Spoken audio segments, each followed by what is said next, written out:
नमस्ते दोस्तों, sky mat weather में एक बार फिर आपका स्वागत है। मेरा नाम महेश पलावत है। 21 जून की शाम का ये वीडियो है। इसमें हम देखेंगे कि किस तरह के वेदर सिस्टम बने हुए हैं। तो अभी कोई बड़ा वेस्टर्न डिस्टर्बेंस दिखाई नहीं दे रहा है और एक साइक्लोनिक सर्कुलेशन, इसको वेस्टर्न डिस्टर्बेंस भी कह सकते हैं, एज ए साइक्लोनिक सर्कुलेशन, जो नॉर्थ पाकिस्तान और जम्मू के आसपास बना हुआ है। एक ट्रफ है जो ये सिंध से होती हुई ये अरब सागर तक जा रही है। एक साइक्लोनिक सर्कुलेशन उत्तरी बिहार और उप हिमालय पश्चिम बंगाल पर बना है और वहाँ से एक ट्रफ है जो है वो बंगाल की खाड़ी तक जा रही है।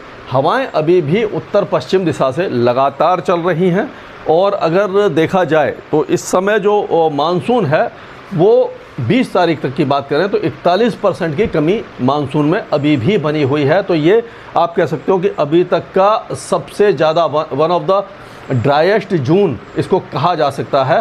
और हिस्ट्री में तो सबसे ज़्यादा जो बारिश हुई है वो 66% ज़्यादा पूर्वी राजस्थान में हुई है और 32% जो पश्चिमी राजस्थान है वहीं पर बारिश सबसे ज़्यादा हुई है।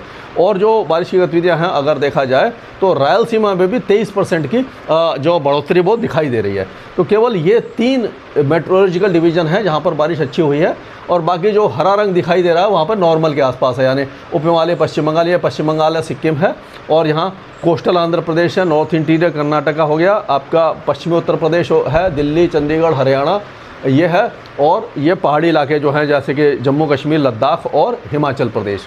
लेकिन जो हरा रंग है इसमें प्लस और माइनस 19% को नॉर्मल में काउंट किया जाता है। तो आप देख सकते हैं कि देश का बुरा हाल है, बारिश कहीं पर भी बहुत ज़्यादा अच्छी नहीं हुई है। अब पिछले 24 घंटों में बारिश ने बहुत ज़्यादा जो तरक्की की है वो केवल पूर्वोत्तर राज्यों में और पूर्वी भारत में की है। तो चेरापूंजी, जो आपको मालूम है कि पहले Guinness book of world record में इसका नाम था, विश्व में सबसे ज़्यादा बारिश यहाँ होती थी। अब इससे 40 किलोमीटर दूर मौसम जगह है, वहाँ पर सबसे ज़्यादा बारिश होती है।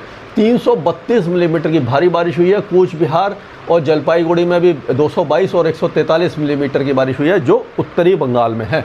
पासीघाट जो अरुणाचल में है 117 मिलीमीटर की बारिश हुई है। आप देखिए केवल उज्जैन, काकीनाडा, विशाखापट्टनम, लॉन्ग आइलैंड और आपका ये नागापट्टनम 20 जो स्टेशन है उसमें से केवल ये जो स्टेशन है और ये बेंगलुरु, इन्हीं स्टेशन में ये जो मतलब कि उत्तर पूर्वी और पूर्वी भारत के अलावा यही स्टेशन है जहाँ पर बारिश हुई है। बाकी सारे उत्तर पूर्वी जिलों में ही बारिश की गतिविधियाँ देखी गई हैं। इतनी अच्छी बारिश की गतिविधियाँ हैं ये। अगर देखा जाए इसको मैप के हिसाब से देखें तो आप दिखाता हूँ मैं आपको कि ये देखिए, ये पूरा पूर्वोत्तर राज्यों से लेकर के बांग्लादेश में बारिश हुई है, पश्चिम बंगाल में हुई है, नेपाल के भी पूर्वी जिलों में बारिश हुई है, उड़ीसा में बारिश है और ये पूर्वी तट में बारिश अच्छी हुई है। और ये 85 मिलीमीटर की बारिश जो आपको दिखाई दे रही होगी ये है इंदौर में हुई है, जो बहुत ज़्यादा तेज़ बारिश हुई है। और उसी तरह से ये सीकर में भी 49 मिलीमीटर की बारिश है। तो ये जो इस तरह की बारिश हो रही है ये खंड वर्षा इसको कह सकते हैं कि यानी कि जो गरजने वाले बादल एक ही जगह पर बरस जाते हैं उस तरह की बारिश है। तो इस तरह की बारिश का भारत के उत्तरी भागों में बहुत ज़्यादा फ़ायदा नहीं होता है क्योंकि एक ही जगह फ्लडिंग रेन होती है तो पानी ज़मीन में नहीं जा पाता। जब पूरे इलाके में लगातार बारिश होगी, जब मानसून आएगा तभी जा कर के इसका फ़ायदा हमें और किसानों को मिल पाएगा। तो अभी का जो सैटेलाइट पिक्चर है उसमें आप देखेंगे हरियाणा में, पश्चिमी उत्तर प्रदेश, उत्तरी राजस्थान के कुछ इलाकों में ये बादल बने हुए हैं लेकिन बारिश की संभावना इसमें काफ़ी कम दिखाई दे रही है। अब आप देखिए यहाँ पर, आप देखिए जो रायलसीमा है, आंध्र प्रदेश है और ये पूर्वोत्तर राज्यों में, पूर्वी भारत में बादल बने हुए हैं। मध्य प्रदेश वगैरह में भी हल्के फुल्के बादल के वो दिखाई दे रही है।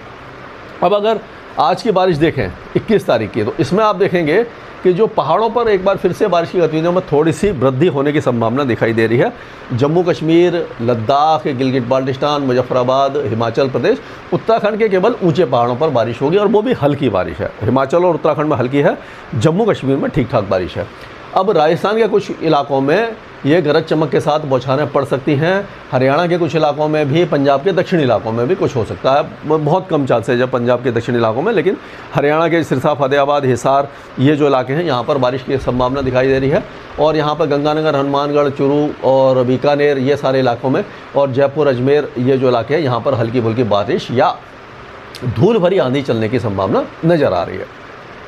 दिल्ली एनसीआर में कोई खास वेदर एक्टिविटी हमें अभी दिखाई नहीं दे रही है।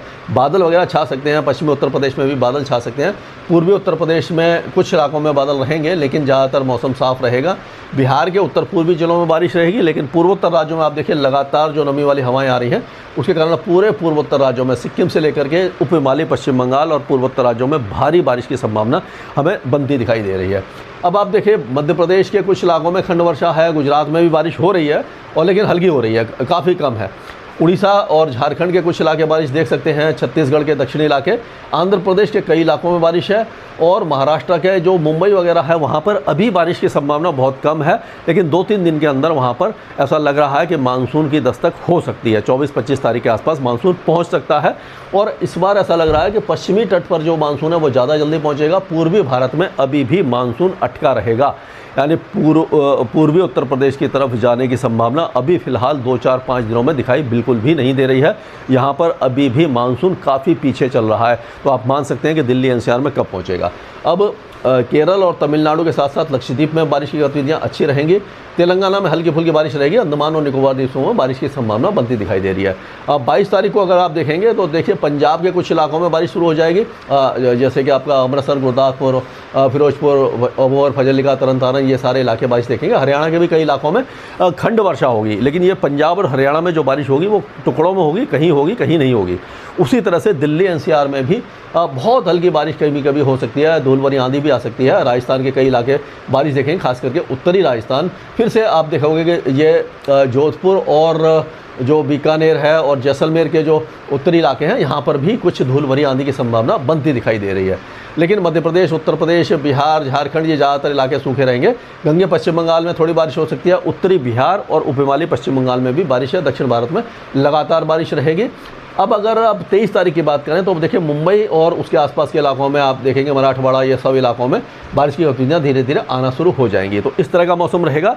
लेकिन जो मानसून है जो पूर्वी भारत में बनेगा, तो वो 29 तारीख का मैं मैप दिखाता हूँ आपको। तो 29 तारीख के मैप में देखिए कि एक साइक्लोनिक सर्कुलेशन या लो प्रेशर एरिया उत्तरी बंगाल की खाड़ी में बन जाएगा। तो इसके कारण ये जो ट्रफ आएगी तो ये पूर्वी उत्तर प्रदेश, बिहार, झारखंड, पश्चिम बंगाल, यहाँ तक और हो सकता है कि उत्तर प्रदेश के मध्य भागों तक ये 29 या 30 तारीख तक मानसून आगे बढ़ेगा।